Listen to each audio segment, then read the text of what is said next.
I thought it was amazing and my favorite Wes Anderson movie I've seen. Holy shit. Love it. Love it.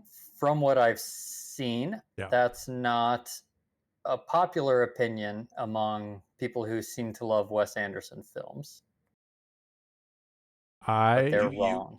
Would you say you love Wes Anderson films? No, Okay. did I you like them. did you like Grand Budapest Hotel? Yes, I remember you liking Asteroid City. I like. Asteroid City was probably my favorite full length film to date. If we were counting the short, the was something Just Henry three of them. Sugar, very Yeah. very long title, yeah. Yeah. That was really good, but not really apples to apples comparing those. Sure. Um, but yeah, I think this one was. I think it was his best one. I think it's the most forgettable Wes Anderson movie I've ever seen. This one. Yep. Whoa. Prepare to be outnumbered. Gave it a 6. Pretty rough. I put it behind The Accountant 2, which I also watched this weekend. Wow. Yeah. Oh, that's funny. How dare you? I know. And I'm like the Wes Anderson guy. I love Grand Budapest. That's exactly because as as I'm looking at different reviews and different people who do analyses of film, everyone who's a huge Wes Anderson fan did not like this movie. Yeah. Or God at least they forbid said you it's change it up a good. little. They were all like, it's better than most of the trash you see now in theaters, but that And then you tune all them of the out. opinion that like he's getting too comfortable in his style Mm. and relying. I don't know. I heard lots of reasons why this one wasn't great, and I'm like, you're all Well, wrong. I will say that's a little bit like it's why it's not my favorite one. Yeah. So I thought it was funny. It's a good comedy. It had the start of some good stories, and then it just kind of all fell flat, and no one really did anything. I thought it just was like, Isn't that part of the style? I think it can be, but nothing. There was like less charm about it this time. It felt more formulaic. Like I saw the shoe boxes, and I was like, oh, there's each one's going to be a story. Okay. And maybe I'm just Wes Anderson out. Maybe it's like the Marvel that was movie you literally see. what I was thinking. Ben's most consistent theme isn't loving Wes Anderson; it's getting burnt out on movies he used to love. I know.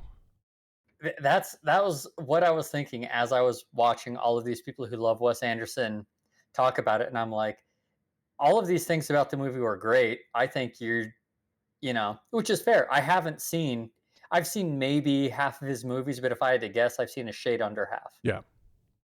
And yeah, so I'm certainly not burned out on Wes Anderson, and Question. I thought this one was mostly. I thought it was really funny. It was really funny. I Right? agree with that. It was really funny. It's like I can't think of the last movie that I saw that had me laughing as much. Friendship. No. Saw it coming. Ben, do you rewatch Wes Anderson movies? Yeah. Very often? Not very often, but I have. But you have, yeah. Yeah. I'm not a rewatcher, but now I'm becoming a rewatcher because I'm realizing that like as I age and my life changes, my point of view on movies changes too. Yeah. I will say, accepting maybe Asteroid City, I don't think Wes Anderson movies are that deep. No. But no. To change. I was curious because I'd say I'm a pretty big Wes Anderson fan. Like, it's one of those directors, like, if a Wes Anderson movie comes out, I'm going to go see it. Mm-hmm. I didn't watch any trailer for this. I didn't even care. I was like, I'm going to see it. Yeah. But I don't really rewatch them. I just like, enjoying it. Like, I don't think it's much of a thinker. It's just like, they're really fun to watch. So maybe I'm not feeling burnt out on them. The last Wes Anderson movie I saw was Asteroid City in theaters. And I thought that one was great. I really, really liked that one. Yeah. But this one just, I don't know. It felt like all the stories ended too early. Like, but that was the point. Good thing. Yeah. It was right. It means they were so good that you didn't want them to end. Yeah. I didn't like the French Dispatch, which was also a series of vignettes, but they weren't connected. And I felt like this one was just like, I don't know. It didn't have any of the like. It felt. I like the father-daughter storyline. That was nice. I like the little blurbs of like how the money is being distributed now. The gap, that was funny. That made me laugh. Yeah. Almost every time. Yeah. Michael Cera's turn was amazing. That was great. That was really funny. Richard Iwadi was great. All the acting is amazing as always, but just the story felt like it wasn't done yet. It wasn't ready for this, you know? So I think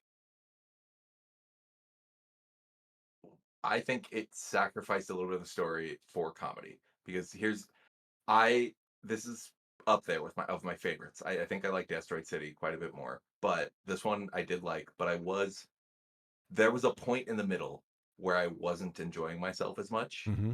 because once they start the going to each person, I think like the second and a little bit the third one, it started to flag for me a little bit. And then I realized that each one was just the exact same thing with like, but amplifying it. Mm-hmm.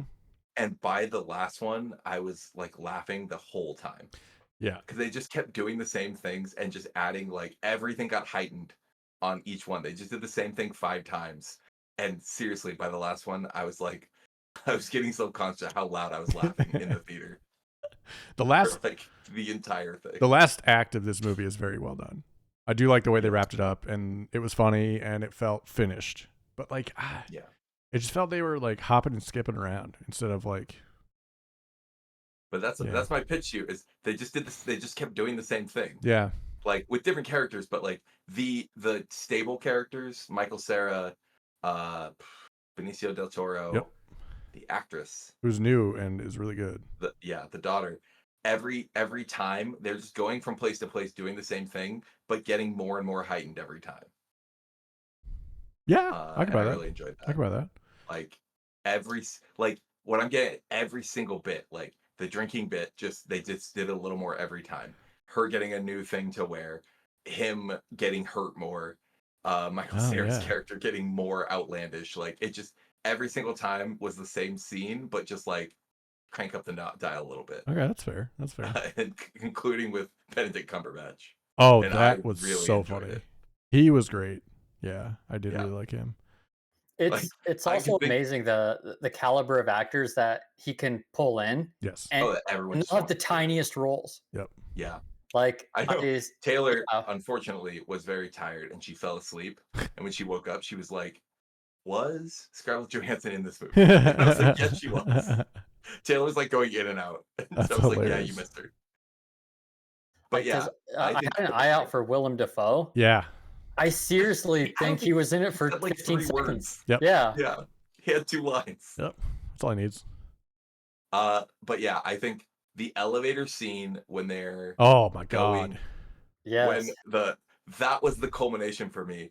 Like the assassin, I recognize you. All of them pull out weapons. He kills. Like it was hilarious. That was really good. And it was fun seeing like Yeah. Wes Anderson do bullets again, because I think he did that in Grand Budapest a little bit. There was like some fights and like the way that he shot War, that's been- if it was like, if you can call it that, like when the bullets go through the cabin of the plane the second time it crashes, I think. Yeah.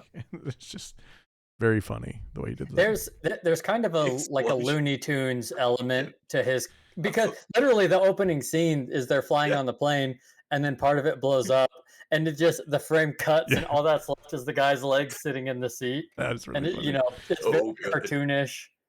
Yeah. But as soon as that, because I laughed at that and I'm like, oh, this is gonna be funny. Yeah. It is a comedy. I'll give you that. They do a good job with that. Let's see what Yeah, I think like Asteroid City felt deeper. This just felt like a comedy, and it was like very Wes Anderson in the comedy that it was like the framing and the situation was the comedy. Like it wasn't that much of a story, but it was really good. That's fair. Yeah, What and it like showed. everybody's dialogue and character. Like Michael Cera was funny when he's Bjorn, and then he has the turn, and I genuinely thought he was gonna be the same. Yeah. Yeah, You know, just he's gonna like take off his glasses or something, and that was it. Yep. And then he it turns, and he's like this American with swag, and I was dying. One Letterboxd review said they do a girl takes off her glasses and a suddenly hot moment with Michael Cera in this movie, and it somehow works, and it does. it absolutely worked. It works so good. Yeah, One yeah. There's common just theme that a I lot of saw repetition. Like, go ahead. with people is how it seems like Michael Cera has been part of this staple cast that Wes Anderson uses in all of his films. He's such a natural in it that it Yes. seems like he's always been Right. part of this core cast. He fit right in his first one. Somebody wrote on Letterboxd he was Bjorn to play this part, and I was like, all right, you get that one. You can get that one.